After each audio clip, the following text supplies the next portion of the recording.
C'est une grande soirée pour le LOSC, les gens du club, les gens autour du club, les supporters évidemment. C'est la première victoire du LOSC à Pierre-Mauroy en Champions League. C'est un moment qui restera gravé. Ce soir, ce n'est qu'une victoire dans une phase de groupe, mais c'est une victoire importante à Pierre-Mauroy qui nous offre pour l'instant la première place du groupe. Donc il faut apprécier ce moment-là.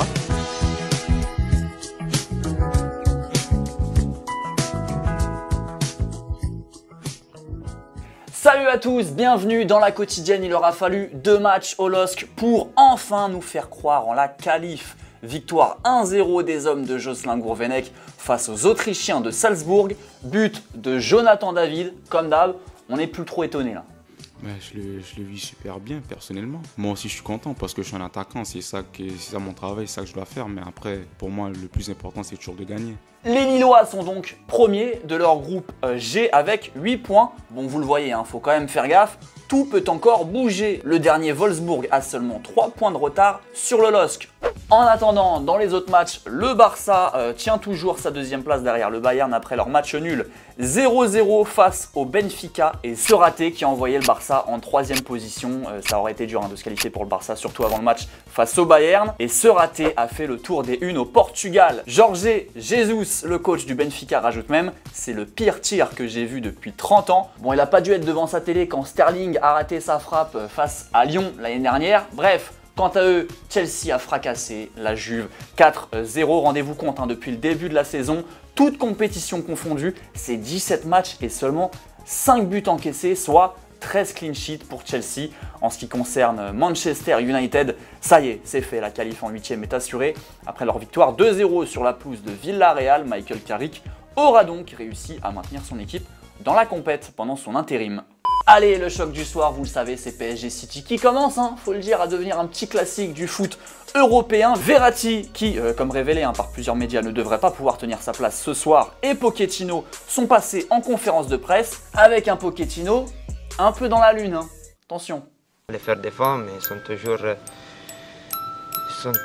en façon de jouer très offensif. Après, c'est une chose que c'est toute l'équipe, c'est pas un ou l'autre qui fait ensemble.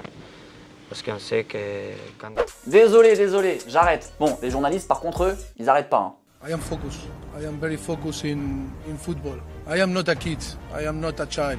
We are in a business that the rumors are there. I completely understand what is going on. And this type of thing cannot distract. Bref, quoi qu'on en dise, ça s'est précisé pour l'avenir de Pochettino au PSG, puisque plusieurs médias anglais s'accordent à dire que le coach argentin veut retourner en Première Ligue. Et ce, le plus rapidement possible. Et selon Fabrizio Romano, si United ne parvient pas à faire signer rapidement Pochettino ou Rodgers, le club se tournerait vers Ernesto Valverde comme nouvel intérimaire. Pep Guardiola, lui aussi, est passé en conf et il nous a parlé de Pochettino, justement, car le coach argentin n'a aucun titre majeur, on le rappelle. Mais peut-on considérer qu'un coach est très bon sans avoir gagné de gros trophées? Il nous en parle, écoutez. Yeah, you can be a top manager and win a title, of course. So the managers that have the chance to win the titles because you are in the top clubs with good investments and exceptional players. Otherwise, the managers is impossible to win.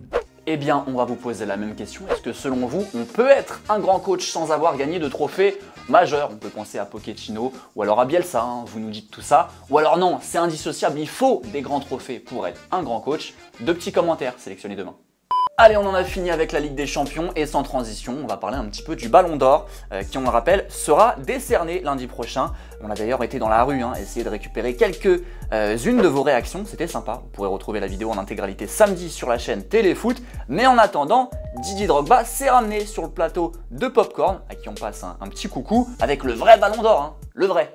Faut faire attention, il est là. Le Ballon d'Or, c'est une dinguerie absolue. On peut les comprendre, ça doit être impressionnant, mais la petite anecdote qu'on a aimée, c'est quand il nous raconte l'arrivée du bus. Juste avant le coup d'envoi du match des légendes, vous savez, c'était en octobre dernier, on a pu voir Didier Drogba jouer avec d'autres anciens footeux, mais aussi avec Jul, SCH, Naps, et bah du coup, et oui. Je suis obligé de le dire. Vas-y. Je suis obligé de le dire. Sur le chemin pour arriver au Vélodrome, donc je suis dans le car avec les artistes et tout. 2 minutes de route, je pense que j'étais stone. Ambiance. Grosse ambiance. Ambiance SCH Joule. C'est grosse ambiance. Ouais, les gars, ils vont jouer un match au Vélodrome, ils se mettent bien. Ça s'est régalé, quoi. Super ambiance. Allez, pour finir, petit audio sympa maintenant, vous le savez, hein, depuis quelques semaines.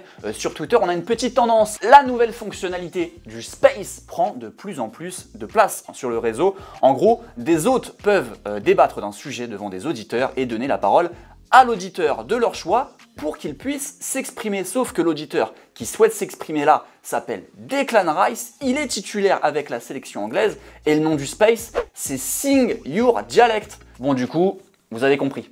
When I play a dope melody, anything less is the best is a felony. Love it or hate it, you better gang way. You better hit the bullseye, the kid don't play. And if there was a problem, yo, I'll solve it. Check out the hook while my DJ resolves it. Rice, rice, baby.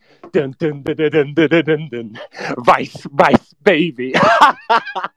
Allez, les deux petits commentaires à la question de Thomas hier qui vous demandait, selon vous, quel était le bon coach pour United. Alexis, toi, tu penses à Laurent Blanc, c'est l'entraîneur idéal selon toi, ancien joueur du club, et on peut dire ce qu'on veut avec le PSG et Bordeaux, c'était un très bon coach. Et pour toi, Joshua, tu me dis, hein, comme beaucoup, Zizou, tu penses que ce serait le coach idéal et que ce serait l'occasion pour lui de retrouver CR7 et Varane, ce qui peut faire des miracles. Merci à tous de nous avoir suivis. On espère que vous avez passé un bon petit moment en notre compagnie.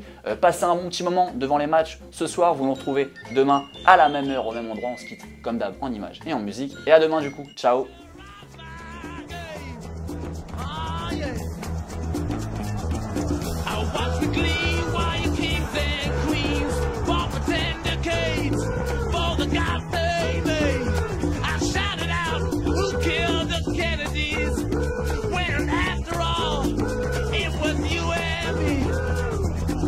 Let me please introduce myself.